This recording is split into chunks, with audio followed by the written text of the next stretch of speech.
Good afternoon, everybody.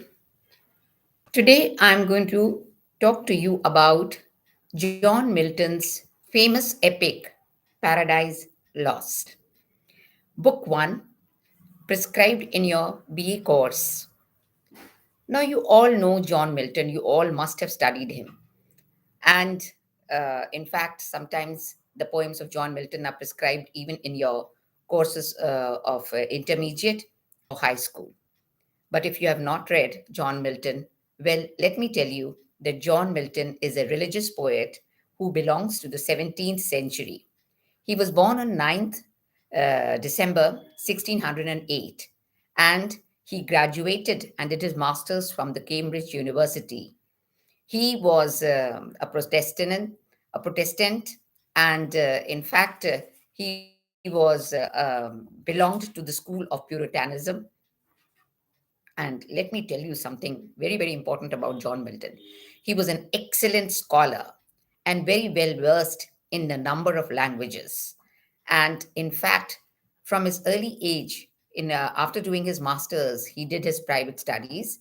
And he, in fact, you can say that after his master's, in his early 20s, he started writing poetry and he wrote a number of poems in this early age.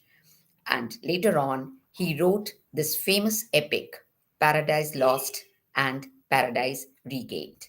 Now, Paradise Lost is an epic which talks about God's will on mankind. And at the same time, later on, it is a very famous epic which consists of 12 books and has more than 10,000 lines, and all of them written in blank verse. Milton did not go in much for metrical rhyming schemes because he felt that rhyming means, in a way, you are trying to put things into bondage. So these lines, they are 10 syllabic lines, like an iambic pentameter, but there is not much of a rhyming scheme, and he wrote in blank verse. And let me tell you the story about this Paradise Lost, the first one. He is talking about the fall of the group of angels who rebelled against God. And amongst them, one of the archangel was Lucifer. Now, this angel was very much in the good books of God. But when God created sun, he got annoyed because he felt as if his power, his glory, his leadership has been lost. So he was, when together with him, there were a number of other archangels who were expelled from paradise, from heaven, and they were put into a lake of fire of hell. So when they reached there, they were very, very annoyed. And in fact, Lucifer, or rather you can say Satan was the name of the archangel Lucifer. Satan was lying in that hell of fire for 9 days. But after 9 days, he got up and he decided that he is going to take revenge. And when he entered the world, he found where and why did God did this. So, with the help of angel Uriel, he went on to the earth and he discovered that Adam is the son, and Eve is the female version of almost who was created out of the flesh of Adam only. They are residing in the paradise, or rather in the world of heaven. So, Adam, in fact, was created by God. But when Adam felt lonely and he needed a companion, God created Eve out of the flesh of Adam only. And Eve was very intelligent and beautiful, and she fell in love with Adam. So both of them became the masters and the rulers, and God, in fact, gave them the permission that you can rule over all the creations. But he at the same time warned them not to eat the fruit of the forbidden tree, and this forbidden tree of knowledge. And when Satan came to know about this, he decided, he manipulated, and he tried his ways and means in order to make Eve eat that fruit from the forbidden tree. So he turned himself into a snake. And this is how he allured Eve in order to eat that fruit from the forbidden tree. And when she ate, Adam, of course, also realized that since he is a part of Eve, and Eve, in fact, was born out of Adam only, so he should also taste that fruit. And when both of them tasted, they were expelled from heaven, and they were put down, or rather thrown into the earth only. So this is what in this particular poem, you can say book one, uh, where the lines are 242 to 272. These lines, they are prescribed in your course, and in these lines, Lucifer, Satan, he is talking to his companion Beelzebub, the another angel who has turned into who has been banished from the kingdom of God, from the kingdom of paradise. And he's trying to in fact telling him that how woe begone and how disturbed and how astonished he is feeling, because he has lost his power and his rule over the heaven. So he says, is this the region, this the soil, the clime? Said then the lost archangel, this the seat that we must change for heaven? This mournful gloom. Now he refers to hell as a mournful gloom, because this is the place, this is the seat that I have lost. I mean, I've lost that seat in heaven in order to be exposed to this fire of hell.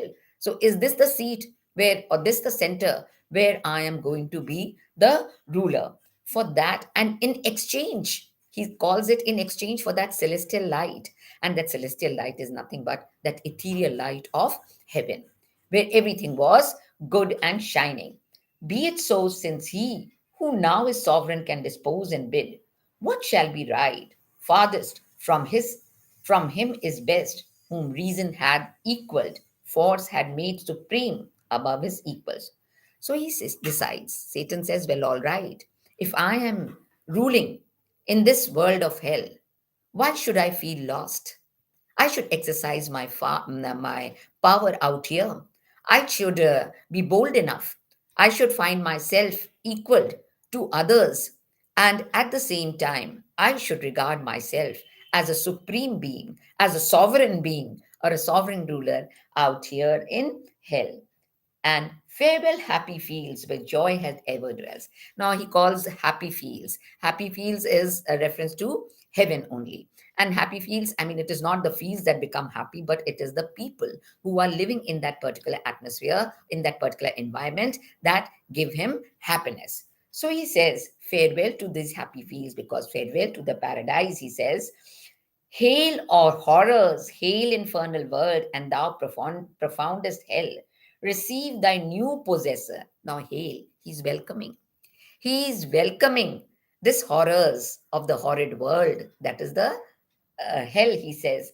And the profoundest, the biggest hell, he says, infernal, that is, it is underground where fire is burning. And receive thy new possessor. Receive, that is, he's asking the other archangels that are there in the heaven, in the hell, to receive him as the leader, one who brings a mind not to change by place or time, the mind in its own place. Now, this is a very important thing that Milton is trying to express through these particular lines, because he says, what rules mankind? It is man's own will, his man's own determination. It is an argument of self determination and God's justice that Milton talks of in this particular poem. And even Satan says that whatever it is, but everything is governed in life by the mind of man, because God has given them the power to reason. And even if, so what if I'm here in hell? I have the power to rule and I have the power to think. And so why not make use of my powers, make use of my determination, and make use of my mind? Because mind is something which is not governed by any place or thing. And This mind can only make heaven of hell or hell of heaven, because we can turn good into bad and make things turn good into bad and bad into good. And who can do that? If we decide, if man decides that we have to turn over leaf and lead a good life, be honest and be good in life, and do good things in life, we can do it because God has invested that power in us with the help of our intellect, with the help of our minds. But if we decide to be evil, to do bad things, or turn into a evil person, naturally we have the temptations, the voice of temptation within us, the voice of devil, as people say, which can make us turn into real evil persons. So he says it is our the power of the mind that can turn hell into heaven or heaven into hell. What matter where, if I be still the same? So where do I reside? What difference does it make? That where am I? But I am the same, and what I should be, all but less than he whom thunder had made greater. But he says, even though if I am in hell, but I am greater than the other archangels and the other people who are there, because of course I cannot overrule the power of God who is ruling the universe and who is there in the paradise and the heaven. But thunder had made me, my own horrors and my own deceptions in life have turned me into an evil Satan, he says. Here at least, but he says, I do not, and he's trying to reconcile his own fate, his own mind, his own self to the state of things to which he belongs, that is, to the state of hell. Because at least he says, even if I am in hell, I'm a free will out here. I have a free mind. I am free to be governed by my own self. There is no ruler who's going to guide me, prompt me, and overpower me, he says. So I am here, and Almighty had not built here for his envy, will not drive us hence. Here we may reign secure, he says. Almighty, that is, God is not going to interfere with us here. He is not going to drive us out of here. And therefore, we feel much secure in this particular region where we reign. And in my choice to reign is worth ambition, though in hell. And he says, this power, I mean, man is, very much conscious of power in life. And he says, well, if I am powerful, so what if I'm ruling in hell? I am powerful out here. And the choice of a man is to exercise his ambition, to do what he wishes to do in life.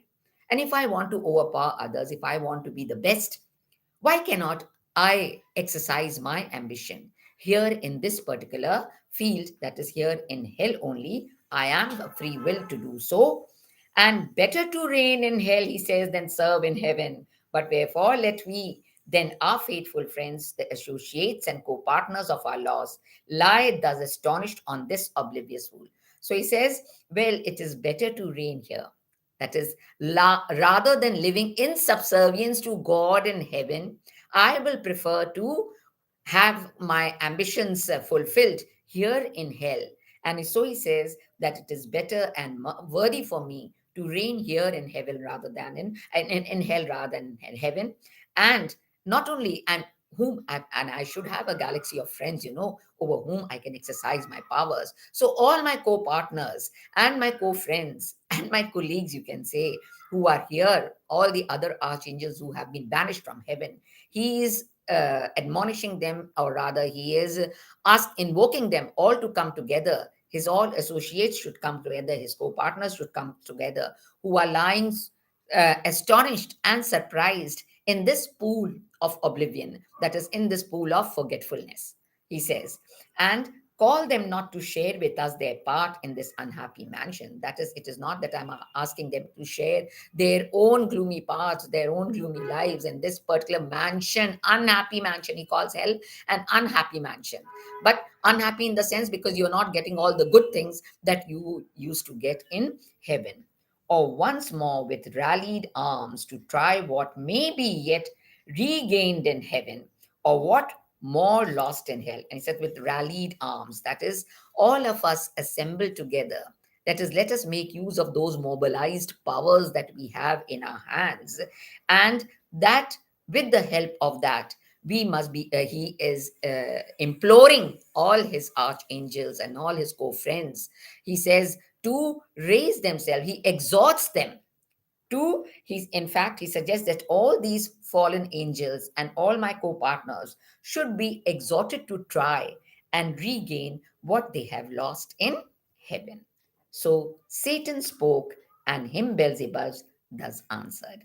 And this is what he is telling his co-partner, his best friend Beelzebub, who is also there with him in hell.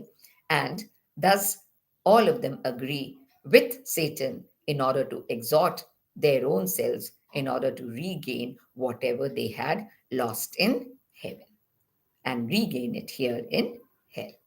So, this is just a small poem taken from that Paradise Lost. And after the publication of this poem, which was done in 1671, rather in 1667, Paradise Lost was written in 1667, and Paradise Regained and Samson's Agonistics, another two important pieces of work, was written in 1671. So, in this particular poem, which is prescribed for you all, is a very small part of that epic poem, Paradise Lost, which gained appreciation and was greatly applauded. And even to this day, it is being read because it shows the God's will to mankind. I hope you all understood. Thank you so much for being with me.